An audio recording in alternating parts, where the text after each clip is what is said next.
राष्ट्र सर्वप्रथम राष्ट्र सर्वप्रथम राष्ट्र सर्वप्रथम राष्ट्र सर्वप्रथम। शिक्षक दिवस के अवसर पर दिल्ली के हंसराज कॉलेज में आयोजित कार्यक्रम में रक्षा मंत्री राजनाथ सिंह शामिल हुए और कार्यक्रम को संबोधित किया। इस दौरान रक्षा मंत्री राजनाथ सिंह ने अपने संबोधन में हंसराज कॉलेज के प्रांगण में उपस्थित सभी शिक्षकगण छात्रों को शिक्षक दिवस की शुभकामना दी। रक्षा मंत्री ने कहा कि हम सब डॉक्टर सर्वपल्ली राधाकृष्णन को भारत के राष्ट्रपति के तौर पर एक राजनीतिक व्यक्ति के रूप में तो जानते ही हैं, लेकिन राजनीति के अलावा उन्होंने शिक्षा तथा दर्शन शास्त्र के क्षेत्र में भी बेहद महत्वपूर्ण योगदान दिया है। शिक्षक दिवस पर रक्षा मंत्री ने पूर्व राष्ट्रपति डॉक्टर सर्वपल्ली राधाकृष्णन को श्रद्धांजलि अर्पित की और कहा कि श्री राधाकृष्णन जी एक बहुआयामी प्रतिभा के धनी व्यक्ति थे। शिक्षक दिवस पर मैं पूर्व राष्ट्रपति डॉक्टर सर्वपल्ली राधाकृष्णन जी को अपनी तरफ से भी श्रद्धांजलि अर्पित करता हूं। और आप जानते हैं श्री राधाकृष्णन जी एक बहुआयामी प्रतिभा के धनी व्यक्ति थे। हम सब उन्हें भारत के राष्ट्रपति के तौर पर एक राजनीतिक व्यक्ति के रूप में तो जानते ही हैं, लेकिन राजनीति के अलावा उन्होंने शिक्षा के क्षेत्र में और दर्शन शास्त्र के क्षेत्र में एक मेजर कंट्रीब्यूशन दिया है। और मैं मानता हूं कि दर्शन शास्त्र के शिक्षक के रूप में उन्होंने सिर्फ देश में ही नहीं बल्कि देश के बाहर भी अपना लोहा मनवाया है। जब वह भारत के राष्ट्रपति बने तो वह कोई साधारण क्षण नहीं था। वह समय इसलिए असाधारण था क्योंकि पहली बार फिलॉसफी दर्शन शास्त्र का कोई शिक्षक इतने बड़े पद पर पहुंचा था। पहली बार यह हुआ था।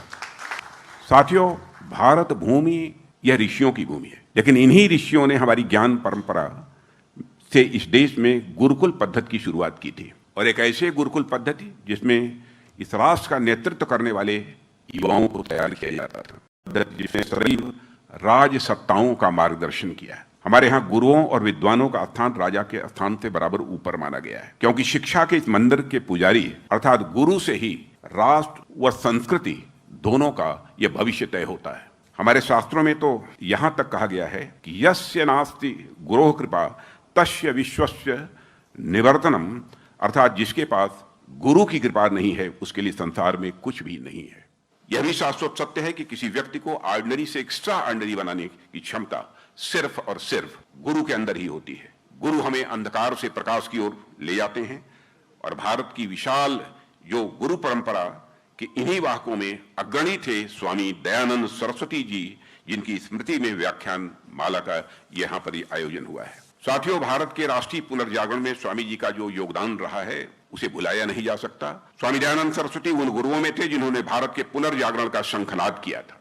भारतीय पुनर्जागरण की उसी प्रक्रिया में स्वामी दयानंद सरस्वती से प्रभावित होकर ही महात्मा हंसराज जी ने समाज सेवा को अपने जीवन का एक बहुत बड़ा लक्ष्य बनाया था। साथियों, देश के युवाओं को महर्षि दयानंद सरस्वती द्वारा प्रतिपादित वैदिक शिक्षा में शिक्षित करने के लिए उन्होंने देश में कई डीएवी स्कूल्स की भी स्थापना की थी। और दिल्ली में आज हंसराज कॉलेज उसी महान परंपरा का अनुकरण करते हुए जिस तरह से विद्यार्थियों में चरित्र निर्माण व उनके जीवन को दिशा देने का कार्य कर रहा है, वह निश्चित रूप से स्वामी दयानंद सरस्वती और महात्मा हंसराज जी के जीवन मूल्यों का ही यह प्रतिबिंब है।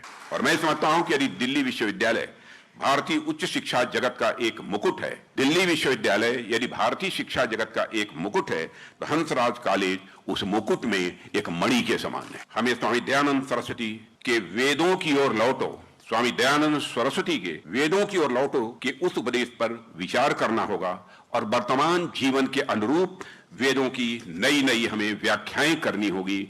और जब हम वेदों के ज्ञान के अथाह समुद्र का मंथन करेंगे साथियों, और उसके अमृत से भारत समेत पूरी मानवता को लाभान्वित करेंगे और कृण्वन्तो विश्वमार्यम यानी यह विश्व श्रेष्ठ बने के कथन को हम चरितार्थ करेंगे। इसी के साथ मैं पुनः एक बार शिक्षक दिवस के अवसर पर आप सबको अपनी हार्दिक शुभकामनाएं देता हूं और सभी बच्चों के उज्जवल भविष्य की कामना करते हुए और यह भी कामना करते हुए राष्ट्र